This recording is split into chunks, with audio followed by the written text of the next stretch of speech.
The following program is brought to you by Caltech.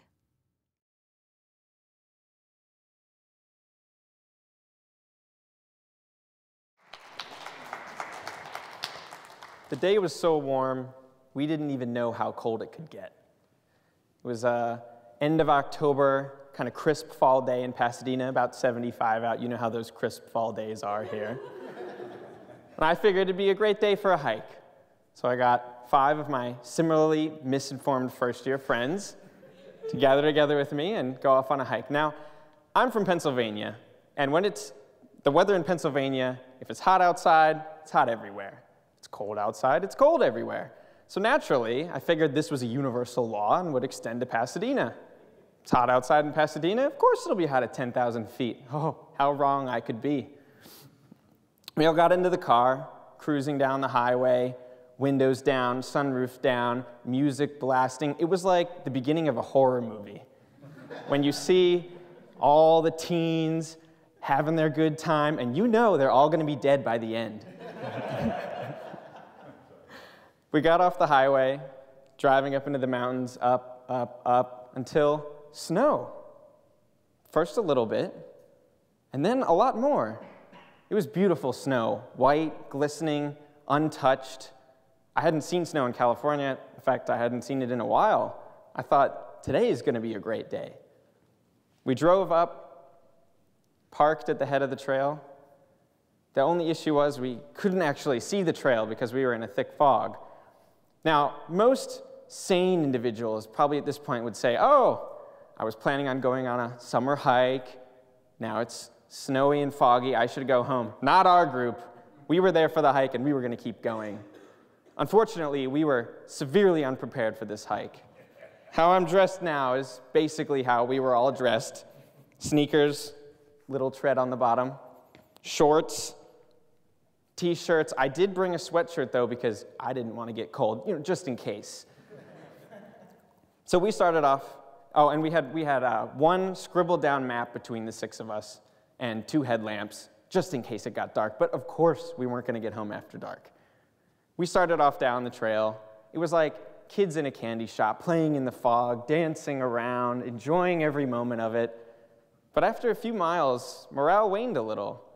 We hadn't really seen the turnoff we were hoping for, didn't really know where we were, and then suddenly out of the fog came this metallic creature, tall metal pole with 2 metal arms, wires extending out of them. It just sat there and stared at us. We stared back, puzzled. What could this possibly be? And then a voice, hello down there. What? Where did that come from?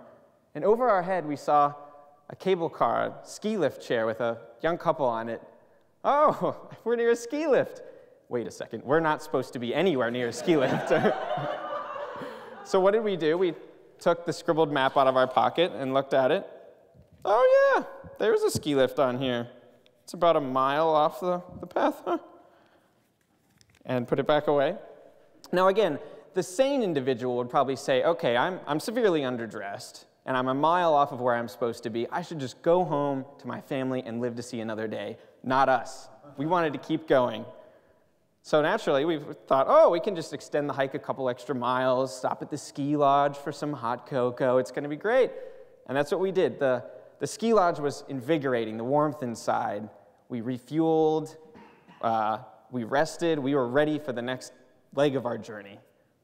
Now, after the ski lodge, the next section of trail goes pretty straight upwards. It's basically a ski slope that turns into a hiking path in the summertime.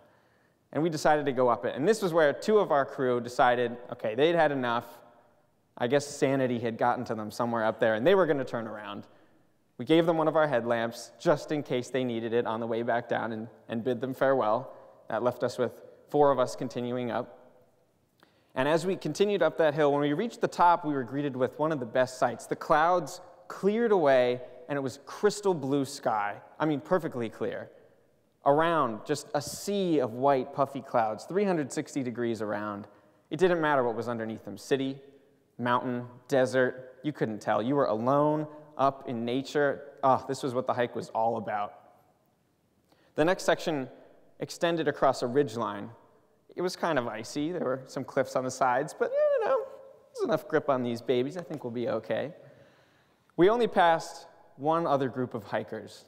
It was a family of a mother, father, and little kid. And this is basically how they were dressed. Parka, hat, goggles, mask, snow pants, and they were tied together like climbers on Everest would be. They saw us, and I'm sure they thought we were insane, hiking past in this. And again, this would have been a great opportunity to walk back down with some senior hikers, save it for another day, but no, we were going to keep going. The last part of the hike up to the peak extends up a couple hundred meters, and if you've ever been up to Mount Baldy, you'll know why it gets its name. Because the top is completely bald, totally exposed, and when we got up there, poof, 20 to 30 mile per hour wind gusts.